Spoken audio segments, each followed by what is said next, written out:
हमारा पूरा जीवन एक चक्र है जिसमें हम पैदा होते हैं, बड़े होते हैं, बूढ़े होकर मृत्यु को प्राप्त हो जाते हैं। आज की कहानी में हम आपको बताने वाले हैं जीवन का सत्य। एक बार की बात है, बुद्ध अपने अनुयायियों के साथ बैठे हुए थे। तभी एक वृद्ध मनुष्य वहां पर आया। उसने बुद्ध के सामने हाथ जोड़े। वो कभी जोरों से हंस रहा था और कभी जोरों से रो रहा था।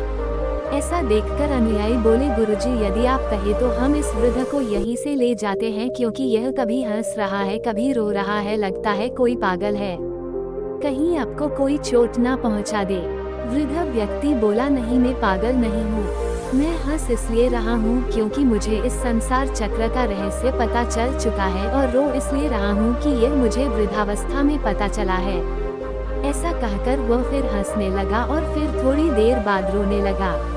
बुद्ध अपने शिष्यों से बोले, इन्हें ज्ञान की प्राप्ति हो गई है, तुम्हें भी इनसे जाकर कुछ सीखना चाहिए। शिष्य बोले, गुरुजी, आपको सचमुच लगता है कि यह हमें कुछ सिखा पाएंगे?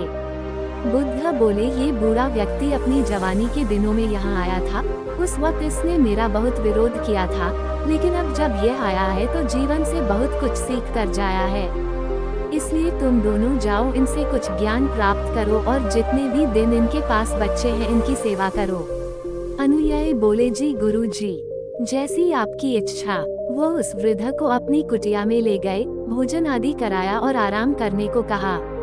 जब वृद्ध की नींद पूरी हो गई तब शिष्य उनके पास आए और पूछने लगे, आप हमें बताएं, आपको कौन सा ज्ञान प्राप्त हो चुका है? वृद्ध बोला, मुझे जीवन का सत्य प्राप्त हुआ है। पहला चक्र बचपन। जब मैं छोटा था तब बहुत जिद्दी हुआ करता था। मुझे हमेशा महंगे खिलौने चाहिए होते थे। उसके लिए मैं अपनी माँ से बहुत जिद किया करता था। जब मेरी माँ मुझे समझाती थी कि मुझे इतने महंगे खिलौने लेकर धन को बर्बाद नहीं करना चाहिए, उसकी कदर करनी चाहिए, तब मेरे मन में यह विचार आता था कि मेरी माँ अगर मुझसे दूर चली जाए तो जो मुझे पसंद है वह मैं कर सकता हूँ। दूसरा चक्र जवानी। जब मैं थोड़ा वयस्क होने लगा, मेरी शादी हो गई और मुझे एक पुत्र की प्राप्ति भी हो गई। भगवान ने मेरी इच्छा पूरी कर दी। फिर मैंने सोचा मेरा दूसरा पुत्र भी हो जाए तो अच्छा होगा। भगवान ने मेरी यह इच्छा भी पूरी कर दी। इसके बाद मैं अपने पिताजी के काम में सहयोग देने लगा। मैं चाहता था कि काम में होने वाले निर्णय में खुद लूं। मुझे उनकी टोका टाकी करना बिल्कुल भी पसंद नहीं था। मेरे पिताजी की तबीयत खराब हो गई, वह बिस्तर पर पड़े थे। मैंने उनसे कहा, पिताजी, अब आपकी तबीयत खराब हो चुकी है, अपना सारा कारोबार आप मुझे दे दीजिए।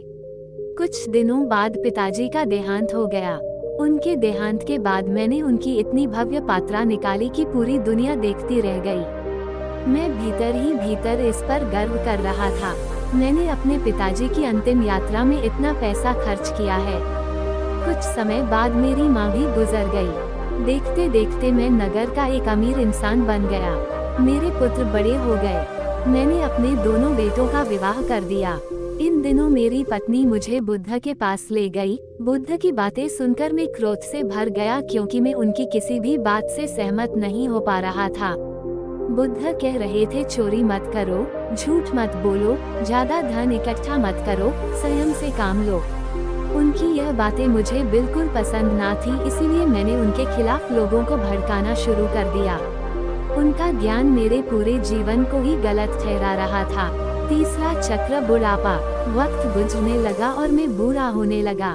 मैंने जीवन के अंतिम चरण की तरफ अपना कदम बढ़ाया। अंतिम चरण पर आते आते मेरी पत्नी ने भी मेरा साथ छोड़ दिया, उसकी भी मृत्यु हो गई। अब मैं अकेला अकेला रहने लगा। मैं ठीक उसी स्थिति में आ गया जिस स्थिति में मेरे पिताजी थे। मैं बिस्तर पर पड़ा हुआ था। तभी मेरे दोनों पुत्र एक एक करके आए और कहने लगे, सारा कारोबार आप मेरे नाम कर दीजिए, क्योंकि मैं ही इसको संभालने के लायक हूँ। जैसे मैं अपने पिताजी के पास गया था कारोबार अपने नाम करवाने, वैसे ही मेरे पुत्र मेरे पास आए हैं कारोबार अपने नाम करवाने। और इसके बाद उनके पुत्र भी मेरे बेटों के बूढ़े होने पर ऐसा ही करेंगे। जैसा व्यवहार हम अपने माता पिता के साथ करते हैं, वैसा ही व्यवहार हमारी आने वाली पीढ़ी हमारे साथ करेगी। ये चक्र ऐसे ही चलता रहेगा। यही जीवन का सत्य है। जो आपने अपने जीवन में किया है वैसा ही आपको भोगना होगा। मेरे बच्चे कारोबार के लिए लड़ने लगे, इसलिए मैं बुद्ध के पास आ गया। मुझे सब समझ तो आया, लेकिन अब मुझे ये समझ नहीं आ रहा कि बुढ़ापे में यदि मुझे ज्ञान भी हुआ है तो उसका क्या फायदा है। वो अपनी बात समाप्त कर बुद्ध के पास पहुँचे। वृद्ध बुद्ध से बोले, बुद्ध आपकी कही हुई हर बात सत्य थी, पर सत्य मुझे तब पता चल रहा है जब मेरे पास जीने की उम्र ही नहीं बची। क्या अब इस सत्य का कुछ लाभ है? बुद्ध बोले, तुम्हारे पास जितनी भी सांसें बची है, जितना भी वक्त बचा है, उसे वर्तमान में जियो। खुद को शरीर की तरह नहीं बल्कि आत्मा की तरह देखने का प्रयास करो, और जो ज्ञान तुम्हें प्राप्त हुआ है उस ज्ञान को लोगों तक पहुंचाओ, ताकि जो गलतियां तुमने की वो कोई और ना करें। यही तुम्हारे लिए उत्तम है। जैसा व्यवहार आप अपने बड़ों के साथ करेंगे, वही व्यवहार चलकर एक दिन आपको अपने बच्चों से मिलेगा। यही जीवन चक्र है और यही जीवन का सत्य है। जो आपने दिया है वही आपको मिलेगा, इसलिए आप अपने बड़ों से वैसा व्यवहार करें जैसा व्यवहार आप खुद के लिए चाहते हैं। उम्मीद करते हैं आपको हमारी गौतम बुद्ध की प्रेरणादायक कहानी जीवन का सत्य पसंद आई होगी। तो देर किस बात की, अभी हमारे चैनल को सब्सक्राइब करें। धन्यवाद।